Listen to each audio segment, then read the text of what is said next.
কল্পনা করুন আপনি একজন পাইলট। আপনার বিমানটি বহন করছে পৃথিবীর সবচেয়ে শক্তিশালী বোমা, যা মানব ইতিহাসের সমস্ত যুদ্ধে যে পরিমাণ বিস্ফোরক ব্যবহার করা হয়েছে তার চেয়েও কয়েক গুণ বেশি শক্তিশালী। আপনাকে নির্দেশ দেওয়া হয়েছে এই বোমাটি একটি নির্দিষ্ট স্থানে ফেলে আসতে, কিন্তু সমস্যা হলো বোমাটি এতটাই শক্তিশালী যে এর বিস্ফোরণ থেকে আপনার বেঁচে ফেরার সম্ভাবনা মাত্র 50 ভাগ। আপনার বিমানটি বিশেষভাবে তৈরি করা হয়েছে, কিন্তু বিজ্ঞানীরাও নিশ্চিত নন যে বিস্ফোরণের শকওয়েভ থেকে এটি রক্ষা পাবে কিনা। আপনি কি এই মিশনে যাবেন? আপনার উত্তর যাই হোক না কেন, ঠিক এই পরিস্থিতির মুখে পড়েছিলেন সোভিয়েত ইউনিয়নের পাইলট আন্দ্রেই দুর্নভসেভ এবং তার ক্রু। দিনটি ছিল 30 অক্টোবর 1961। তাদের মিশনের নাম ছিল প্রোডাক্ট 602, কিন্তু বিশ্ব এটিকে চেনে এক নামে, জার বোম্বা বা বোমার রাজা। আদ্যপান্তর আজকের পর্বে আমরা জানব মানব ইতিহাসের সবচেয়ে বড় এবং বিধ্বংসী নিউক্লিয়ার বোমার কথা। জানব কেন এই বোমা তৈরি করা হয়েছিল, কিভাবে এটি কাজ করে এবং এর বিস্ফোরণ পৃথিবীকে কিভাবে কাঁপিয়ে দিয়েছিল। এই গল্প শুধু একটি বোমার নয়, এই গল্প স্নায়ুযুদ্ধের ভয়ঙ্কর প্রতিযোগিতা, অহংকার এবং বিজ্ঞানের অবিশ্বাস্য শক্তির, যা মানব জাতিকে নিয়ে গিয়েছিল ধ্বংসের দ্বারপ্রান্তে।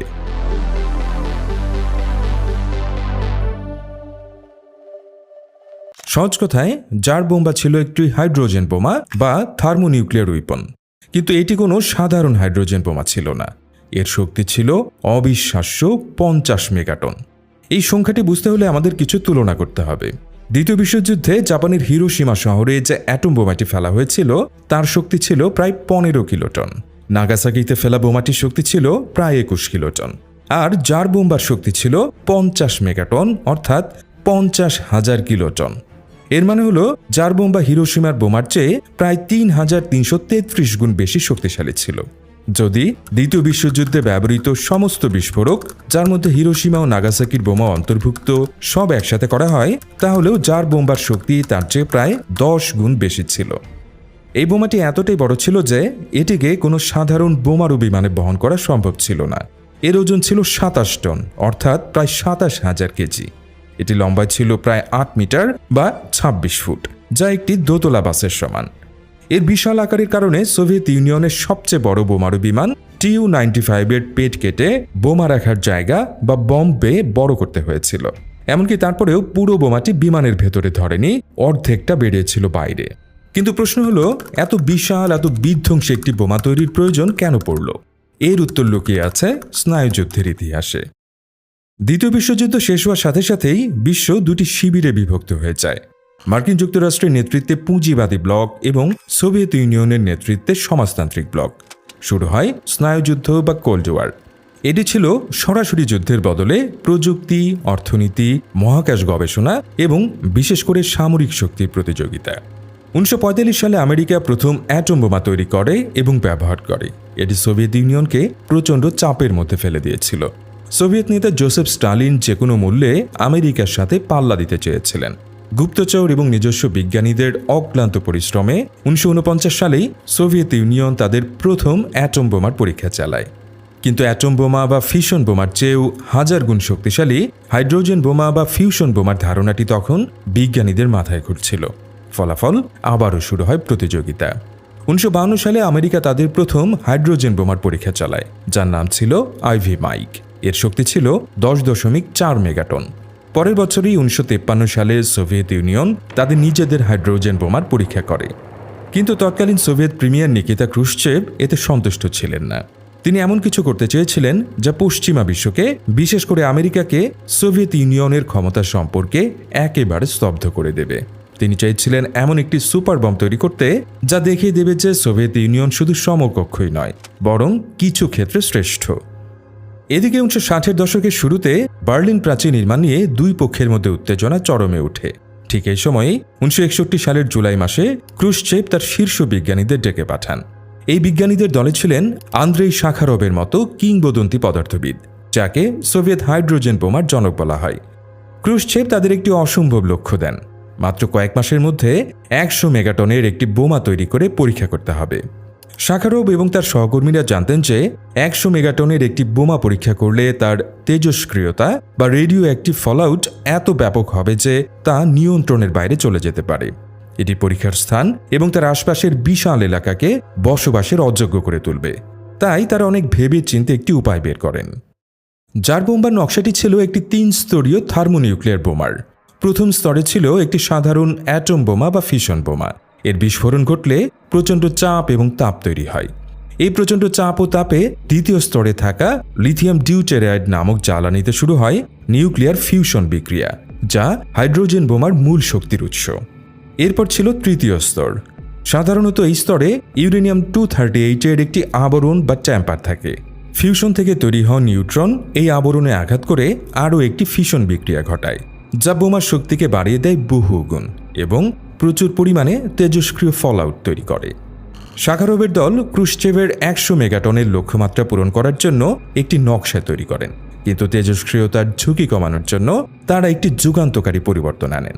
তারা তৃতীয় স্তরের ইউরেনিয়াম আবরণটি সরিয়ে সেখানে সীসা বা লেডের আবরণ ব্যবহার করেন। সীসা ফিশন বিক্রিয়ায় অংশ নেয় না, ফলে বোমার মোট শক্তি অর্ধেক হয়ে যায়, অর্থাৎ 100 মেগাটন থেকে কমে 50 থেকে 57 মেগাটনে নেমে আসে। কিন্তু সবচেয়ে বড় সুবিধা ছিল তেজস্ক্রিয় ফলআউটের পরিমাণ প্রায় 97% কমে যায়। এটি ছিল ইতিহাসের সবচেয়ে পরিষ্কার বা ক্লিন নিউক্লিয়ার বোমাগুলোর মধ্যে একটি। এই সিদ্ধান্তটি ছিল একই সাথে বিজ্ঞানের একটি বিজয় এবং মানব জাতির জন্য একটি স্বস্তির বিষয়। যদিও 50 মেগাটনও একটি অচিন্তনীয় শক্তি, কিন্তু 100 মেগাটনের বিস্ফোরণের ফল হতো আরও ভয়াবহ। অবশেষে সেই দিনটি এলো 1961 সালের 30 অক্টোবর। উত্তর মহাসাগরের বরফ শীতল দ্বীপপুঞ্জ নাভায়া জেমলিয়াকে পরীক্ষার স্থান হিসেবে বেছে নেওয়া হয়। মেজর আন্দ্রেই দুর্নভসেভের নেতৃত্বে TU-95V বিমানটি বোমার রাজাকে নিয়ে আকাশে উড়ল। বিমানটির গোটা শরীরে লাগানো হয়েছিল সাদা রং, যাতে বিস্ফোরণের তাপ থেকে এটি কিছুটা হলেও রক্ষা পায়। সাথে ছিল একটি পর্যবেক্ষক বিমান, যার কাজ ছিল বিস্ফোরণের ছবি তোলা এবং বায়ুমণ্ডল থেকে নমুনা সংগ্রহ করা। বোমাটি যেহেতু প্রচণ্ড ভারী ছিল এবং এটিকে প্যারাশুটের মাধ্যমে ফেলা হবে, তাই পাইলটদের বিস্ফোরণ স্থল থেকে নিরাপদ দূরত্বে সরে যাওয়ার জন্য কিছুটা সময় দেওয়া হয়েছিল। বোমাটিকে প্রায় 10.5 কিলোমিটার বা 34,000 ফুট উপর থেকে ফেলা হয়। সাথে সাথে 800 কেজি ওজনের একটি বিশাল প্যারাশুট খুলে যায়। এর উদ্দেশ্য ছিল বোমাটির পতনের গতি কমানো, যাতে বিমানগুলো অন্তত 115 কিলোমিটার দূরে সরে যেতে পারে। স্থানীয় সময় সকাল 11:32 মাটি থেকে 4 কিলোমিটার বা 13,000 ফুট উচ্চতায় বিস্ফোরিত হয় জার বোম্বা। সেই মুহূর্তটি কেমন ছিল তা ভাষায় বর্ণনা করা কঠিন। যারা দেখেছিল তাদের বর্ণনায় উঠে এসেছে এক অপার্থিব এবং ভয়ঙ্কর দৃশ্য। বিস্ফোরণের সাথে সাথে প্রায় 8 কিলোমিটার চওড়া একটি আগুনের গোলা তৈরি হয়, যা মাটি থেকে প্রায় 10.5 কিলোমিটার উচ্চতা পর্যন্ত পৌঁছে গিয়েছিল। অর্থাৎ যে উচ্চতায় বিমানটি উঠছিল, আগুনের গোলাটি প্রায় সেই উচ্চতা স্পর্শ করেছিল। বিস্ফোরণের আলো এতটাই তীব্র ছিল যে 1000 কিলোমিটার দূর থেকেও তা পরিষ্কার দেখা গিয়েছিল। নরওয়ে এবং ফিনল্যান্ডের মতো দূরবর্তী দেশের মানুষও আকাশে অদ্ভুত আলোর ঝলকানি দেখতে পেয়েছিল। বিস্ফোরণের পর যে মেঘ বা মাশরুম ক্লাউড তৈরি হয়েছিল, তার উচ্চতাও ছিল অবিশ্বাস্য।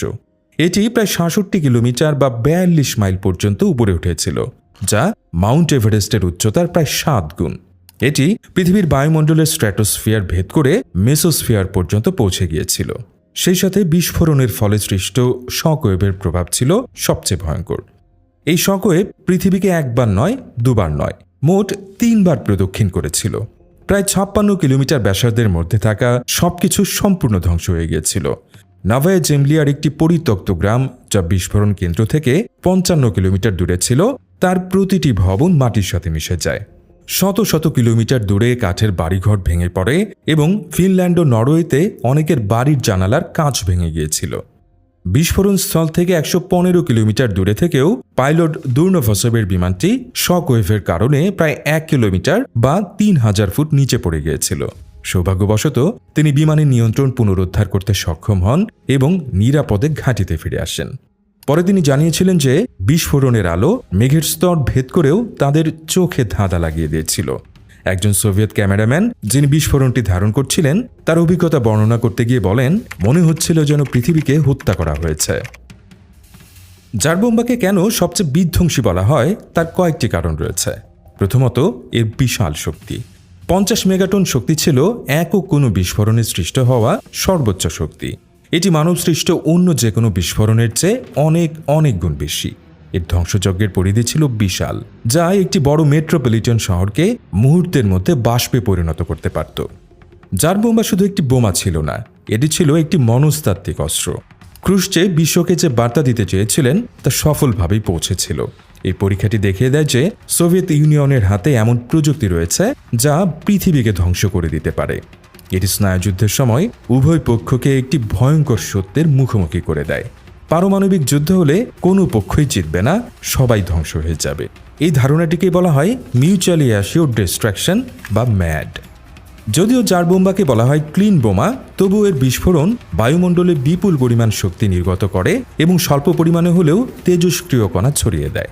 সবচেয়ে বড় কথা, এটি প্রমাণ করেছে মানুষ পরিবেশকে কতটা ভয়ঙ্করভাবে প্রভাবিত করার ক্ষমতা রাখে। জার বোমার বিস্ফোরণ বিশ্বজুড়ে ব্যাপক প্রতিক্রিয়া সৃষ্টি করে। আমেরিকা এবং তার মিত্ররা এর তীব্র নিন্দা জানায়। কিন্তু শুধু তারাই নয়, বিশ্বের সাধারণ মানুষ এবং বিভিন্ন দেশের সরকারও পারমাণবিক পরীক্ষার ঝুঁকির বিষয়ে আতঙ্কিত হয়ে ওঠে। এই ভয় এবং আন্তর্জাতিক চাপ একটি ইতিবাচক দিকে মোড় নেয়। জার বোমার পরীক্ষার পরই পারমাণবিক অস্ত্র নিয়ন্ত্রণের আলোচনা গতি পায়। এর ফলস্বরূপ 1963 সালের 5 আগস্ট আমেরিকা, সোভিয়েত ইউনিয়ন এবং যুক্তরাজ্য partial nuclear test ban treaty বা আংশিক পারমাণবিক পরীক্ষা নিষিদ্ধকরণ চুক্তি স্বাক্ষর করে। এই চুক্তির মাধ্যমে বায়ুমণ্ডলে, মহাকাশে এবং পানির নিচে পারমাণবিক পরীক্ষা নিষিদ্ধ করা হয়। এটি ছিল স্নায়ুযুদ্ধের উত্তেজনার মধ্যে প্রথম গুরুত্বপূর্ণ অস্ত্র নিয়ন্ত্রণ চুক্তি। আন্দ্রেই শাখারভ, যিনি এই বোমার অন্যতম স্রষ্টা ছিলেন, তিনি নিজেই তার সৃষ্টির ভয়ঙ্কর রূপ দেখে পারমাণবিক অস্ত্রের বিরুদ্ধে সোচ্চার হন। তিনি পরবর্তী জীবনে সোভিয়েত ইউনিয়নে মানবাধিকার এবং গণতন্ত্রের পক্ষে কথা বলার জন্য নিজের জীবন উৎসর্গ করেন এবং 1975 সালে নোবেল শান্তি পুরস্কার লাভ করেন। একটি গুরুত্বপূর্ণ বিষয় হল, জার বোমা আসলে মোতায়েনযোগ্য বা প্র্যাকটিক্যাল অস্ত্র ছিল না। এটি ছিল মূলত একটি প্রযুক্তি প্রদর্শনী। এর বিশাল আকার এবং ওজনের কারণে এটিকে কোনো আন্তঃমহাদেশীয় ব্যালিস্টিক মিসাইল ICBM দিয়ে বহন করা সম্ভব ছিল না। এটিকে বহন করার জন্য বিশেষ বিমান লাগত, যা শত্রুপক্ষের আকাশসীমায় প্রবেশ করার আগেই ধ্বংস হয়ে যাওয়ার সম্ভাবনা ছিল। তাই জার বোমা একটিই তৈরি এবং পরীক্ষা করা হয়েছিল। এর কোনো কপি বা সংস্করণ কোনো দেশের কাছেই নেই। বর্তমানে যে বোমাগুলো পারমাণবিক শক্তিধর দেশগুলোর কাছে রয়েছে, সেগুলো অনেক ছোট, হালকা এবং অনেক বেশি কার্যকর। সেগুলোকে সহজেই মিসাইল, সাবমেরিন বা বিমান থেকে নিক্ষেপ করা যায়। জার বোমার মূল নকশা এবং পরীক্ষার ফলাফল সোভিয়েত ইউনিয়ন এবং পরবর্তীতে রাশিয়াকে আরও উন্নত ও কার্যকর পারমাণবিক অস্ত্র তৈরিতে সাহায্য করেছে। বোমাটির খালি কেসিং বা আবরণ এখন রাশিয়ার সারুব এবং মস্কোর পারমাণবিক অস্ত্র জাদুঘরে প্রদর্শিত হয়, যা সেই ভয়ঙ্কর স্নায়ুযুদ্ধের প্রতীক হিসেবে দাঁড়িয়ে আছে। জার বোমা ছিল মানুষের ক্ষমতার চূড়ান্ত অহংকারের প্রতীক। এটি এমন এক শক্তি যা সূর্যকে পৃথিবীতে নামিয়ে আনার শামিল। সৌভাগ্যবশত সেই ভয়ঙ্কর শক্তি দ্বিতীয়বার ব্যবহার করার প্রয়োজন পড়েনি, কিন্তু সেই বিপদ এখনও কেটে যায়নি।